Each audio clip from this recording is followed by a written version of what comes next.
Assalamualaikum warahmatullahi wabarakatuh. Perkenalkan, nama saya Windian Nda Cahayu dengan NIM 4202327047, kelas 4C, Prodi D4 Arsitektur Bangunan Gedung. Di sini saya akan presentasikan hasil dari tugas besar mata kuliah tipologi.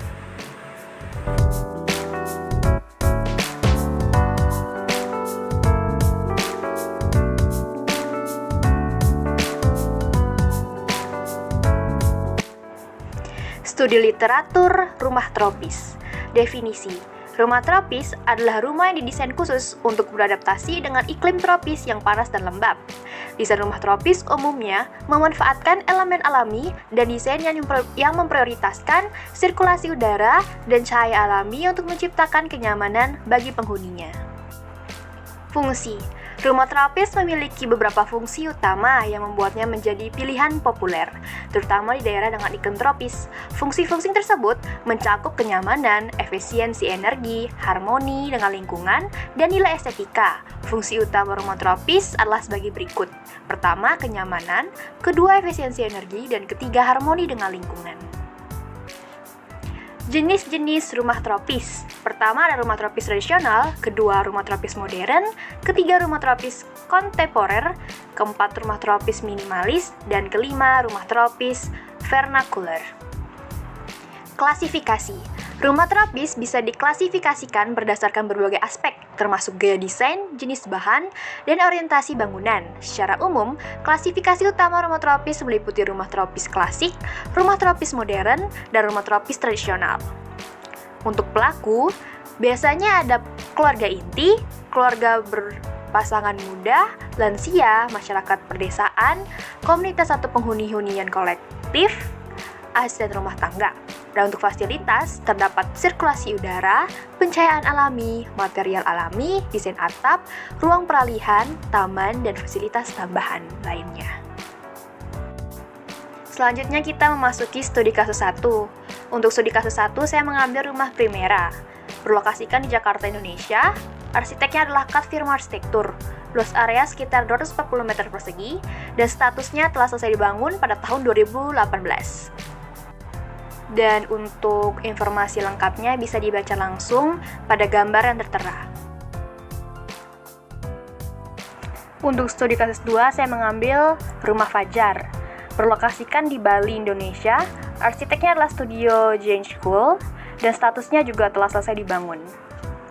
Dan untuk informasi lengkapnya bisa dibaca langsung pada gambar yang tertera.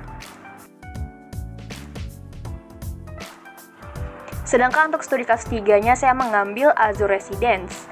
Berlokasikan di Severage, Costa Rica, arsiteknya ada Allianz.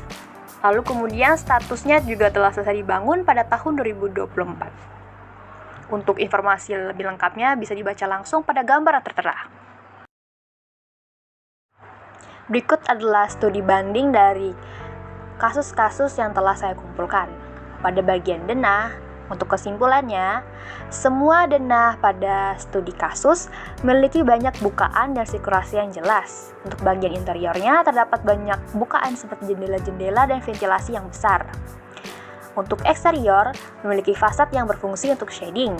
Pada tampak, bentuknya menyesuaikan lingkungan di sekitar. Untuk lokasi, 2 dari 3 studi kasus sama-sama berlokasikan di tempat yang dekat dengan alam. Itu pada studi kasus 2 dan studi kasus 3. Dan terakhir, untuk tone warna bangunan, kesimpulannya dari semua studi kasus sama-sama menggunakan warna netral yang cerah. Berikut adalah data tapak. Untuk lokasi saya mengambil di Jalan Sepakat 2, Gang Grand Sepakat Mandiri. Untuk luas itu sekitar 536,42 meter persegi dan GSB-nya adalah 6.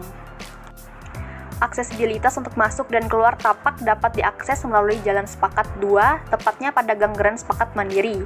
Untuk sumber kebisikan paling tinggi terdapat di Jalan Sepakat 2. Kemudian matahari terbit dari sisi depan kanan side dan terbenam di sisi belakang kiri side.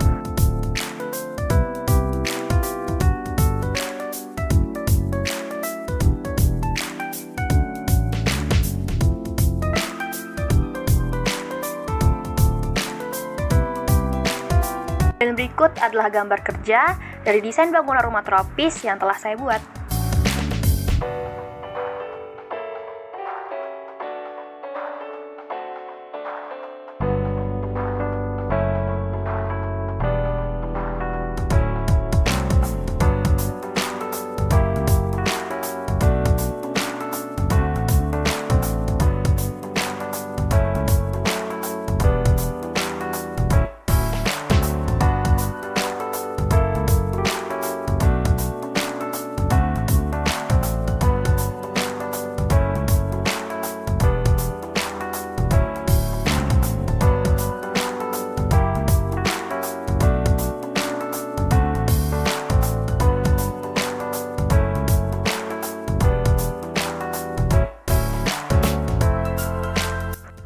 Dan selanjutnya kita masuki konsep dari rancangan rumah tropis yang telah saya buat.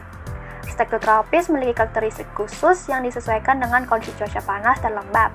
Berikut ini 10 elemen utama dalam desain arsitektur tropis. Pertama, ada atap miring dengan sudut tajam. Kedua, ventilasi alami yang optimal. Ketiga, pemakaian material alami.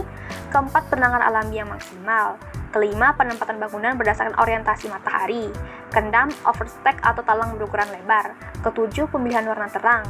Kedelapan, kehadiran ruang terbuka dan menyatu dengan alam. Kesembilan, plafon tinggi. Dan kesepuluh, penggunaan elemen kanopi.